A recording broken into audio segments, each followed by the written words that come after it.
میں آپ سے گزارش کروں گا ٹھنڈے دل کے ساتھ، وسیع دماغ کے ساتھ آپ اس گفتگو کو سنیں۔ گالی دینا، سب و شتم کرنا ہمارے حرام ہے، مقدسات اہل سنت، اور ہمیں یہ بھی پتہ ہے کہ اہل سنت کے مقدسات کون کون ہیں، صحیح۔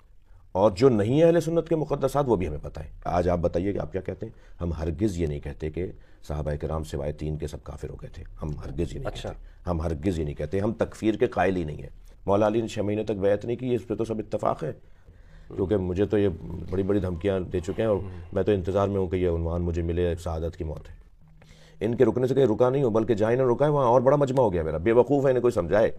الحمدللہ والصلاة والسلام علی رسول اللہ وآلہ ومن والہ، بسم اللہ الرحمن الرحیم، السلام علیکم ورحمۃ اللہ وبرکاتہ۔ اچھا حضرت، یہ ابھی پاکستان میں ایک قانون آیا ہے، میرے بس مختصر 1-2 سوال ہیں جو میں رکھنا چاہتا ہوں۔ اس قانون کے اندر یہ ہے کہ جو توہین صحابہ ہو اس کے اوپر عمر قید کرے جس کے اوپر ثابت ہو جائے۔ یہ تو پتہ نہیں کہ ثابت ہو جائے یا نہیں، بس جو توہین صحابہ کرے تو اس کو 10 سال کی سزا یا عمر قید کی ہو۔ تو یہ اس پہ آپ بتائیں کہ کیا یہ اس طور پر اختیار ہے ہمارے ہاں ریاست کو کہ وہ یہ طے کر رہی ہے کہ فقہی طور پر یہ توہین ہے یا نہیں ہے؟ کیا اس قانون کے اندر یہ چیزیں واضح ہیں؟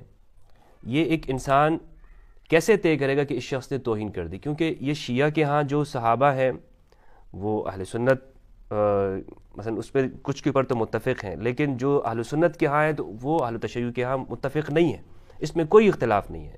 تو ایک چیز جو مختلف علیہ ہے اس پر قانون کیسے لایا جا سکتا؟ مفتی صاحب، پہلے تو یہ کہ یہ جو بل پیش کیا گیا یہ معقول انداز سے پیش نہیں کیا گیا، رائج انداز سے پیش نہیں کیا گیا، اور قانونی طور پر اس بل کے اوپر بہت روشن اعتراض ہے۔ پہلے تو ہم وہ 3 سال والی سزا پر، ہم تو اب بحث کر رہے ہیں 10 سال اور عمر قید نہیں، اب تو ہم 3 سال والے کو ختم کروائیں گے انشاءاللہ۔ بحث اس پہ ہونی چاہیے اچھا کہ وہ بھی جو پاس کیا گیا تھا وہ آپ نے پاس کیا تھا، قرآن کی آیت نہیں ہے، حدیث نہیں ہے، کوئی فقہا کے فتویٰ نہیں ہے، یہ سزا آپ کی۔ اور پھر یہ سزا جس مفتی کو جس کا وہ مفتی نہیں ہے اس کا فتویٰ بھی اس پہ نہیں چلے گا۔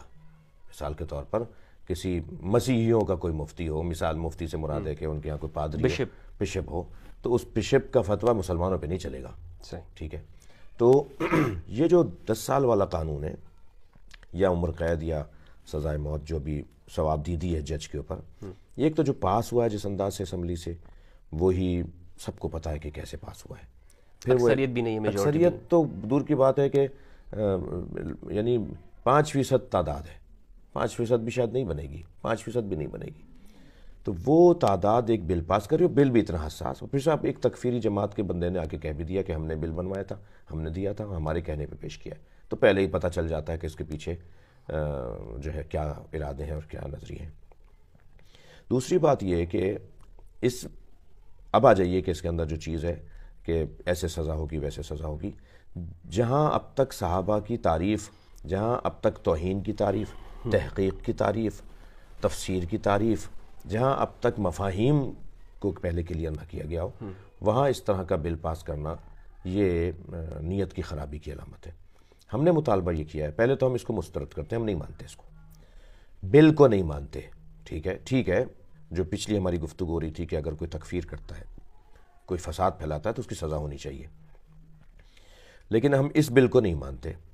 اب اس بل کو کیوں نہیں مانتے، اس کی ایک ہمارا مطالبہ یہ ہے کہ پاکستان میں ایک سرکاری اور 2 غیر سرکاری، ایک فعال اور ایک غیر فعال فورم سامنے آئے، اسلامی جماعتوں کے، اسلامی شخصیات کے، مذہبی رہنماؤں کے، مختلف مکاتب فکر کے فقہاء اور علماء اس کے اندر موجود ہیں۔ یہ بل وہاں سے نہیں گزارا گیا۔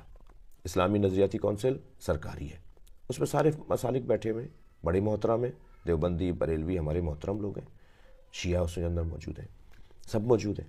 اسی طرح ملی یکجہتی کونسل 27 مذہبی جماعتوں کا فورم ہے، وہ اس کے اندر موجود ہے، اور اسی طرح غیر فعال متحدہ مجلس عمل، وہ کبھی بھی مولانا فضل الرحمن، مولانا علامہ ساجد علی نقوی، علامہ ساجد میر، یہ لوگ، یہ شخصیات جب دل کرے گا ان کا دوبارہ سے یہ بیٹھک کر لیں گے، اور ایک وہ دوبارہ سے زندہ ہو جائے گی۔ یہ ہوا ہے ماضی میں کہ ایک دم 2 سال تک غیر فعال رہی اور پھر ایک دم ایک اجلاس بلایا گیا اور پھر دوبارہ ایکٹیو کرنے کے ارادے اظہار ہوئے. تو مثلا میں یہ کہہ رہا ہوں کہ یہ ہوتا ہے تو یہ 3 فورم تو 2 تو مسلم اور 1 غیر فعال مان لیں. ان اداروں سے اسے گزارا جانا چاہیے تھا, اس پہ بحث ہونی چاہیے تھی, جنہیں میں تو ایک توہین نہیں ہے میری مراد, لیکن تکلیف ہے, توہین نہیں ہے تکلیف ہے کہ جنہیں شاید سورہ توحید پڑھنا نہ آتی ہو اسمبلی کے فورم پہ کھڑے وہ اسلامی سزا طے کر رہے ہیں, وہ اسلامی سزا طے کر رہے ہیں. تو کیسے ہے کہ فاقد شے موتی ہے شے کیسے ہو سکتا ہے, جو خود اس کا اہل نہیں ہے وہ کسی کو کیا بخش سکتا ہے کوئی چیز. تو ہم اس بل کو تسلیم نہیں کرتے. اچھا حضرت بہت شکریہ آپ کا. بس سوال ہے میرا آخری, یہ ہے کہ پاکستان میں ان تمام صورتحال کو دیکھتے ہوئے اور دنیا بھر میں جس طرح شیعہ کو مارا گیا ہے عراق اور شام کے اندر, پاکستان میں بھی یہ سارے حادثات ہوتے رہے ہیں. شیعہ کے علماء بھی یہاں پر شہید ہوئے ہیں, اہل سنت کے بھی بڑے بڑے جید علماء یہاں پہ شہید ہوئے ہیں.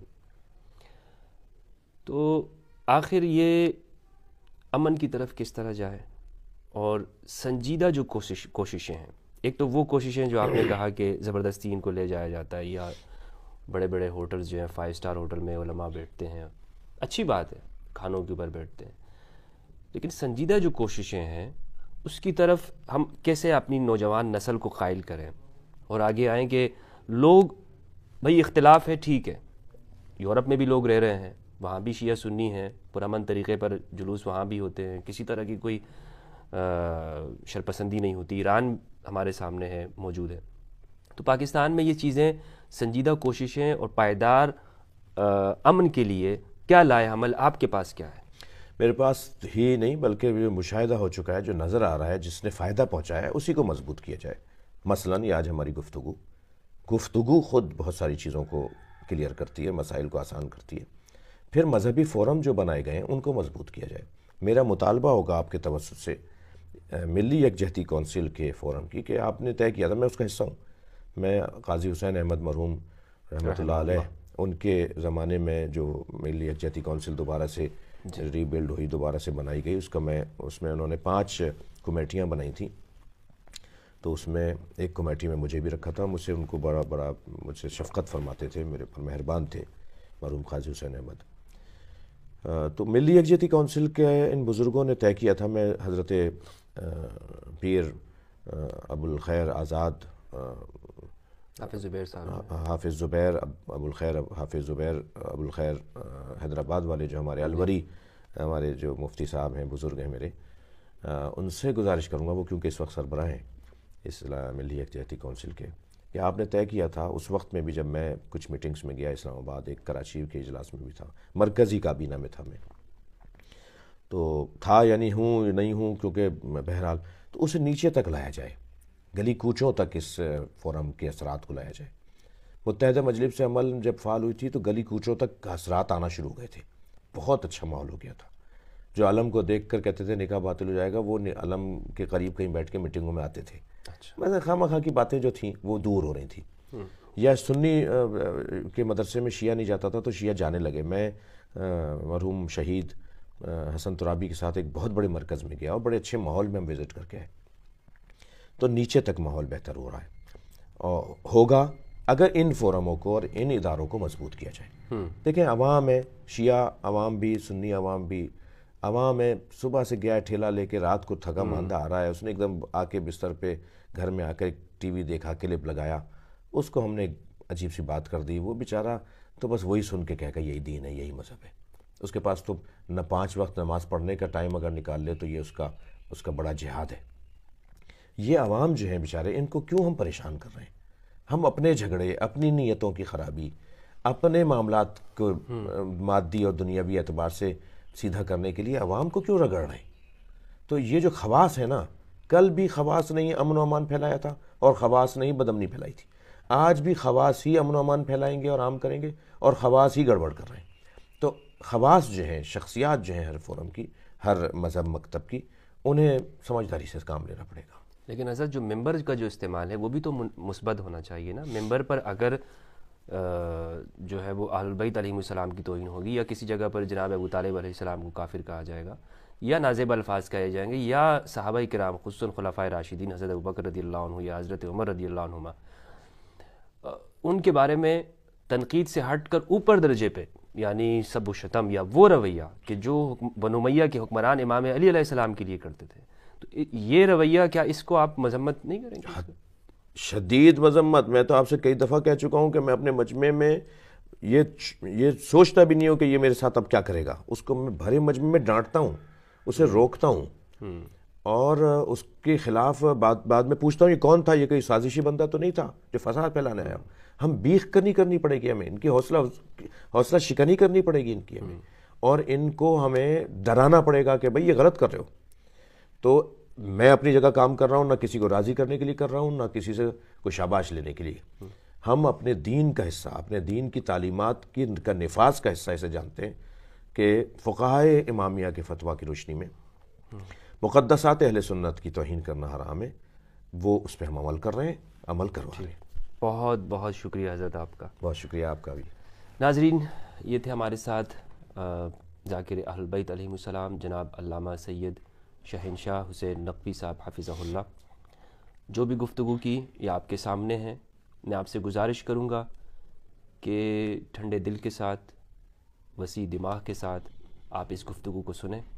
ہم نے پاکستان کی بہتری کے لیے، عالم اسلام کی وحدت کے لیے، اور اپنے آنے والی نسلوں کی بہتری اور بہترین مستقبل کے لیے کام کرنا ہے کہ یہ پاکستان پرامن ہوگا، یا مذہبی بنیادوں کے اوپر، مسلکی بنیادوں کے اوپر فرقہ وارانہ جھگڑے نہیں ہوں گے تو ہمارا ملک ترقی کرے گا.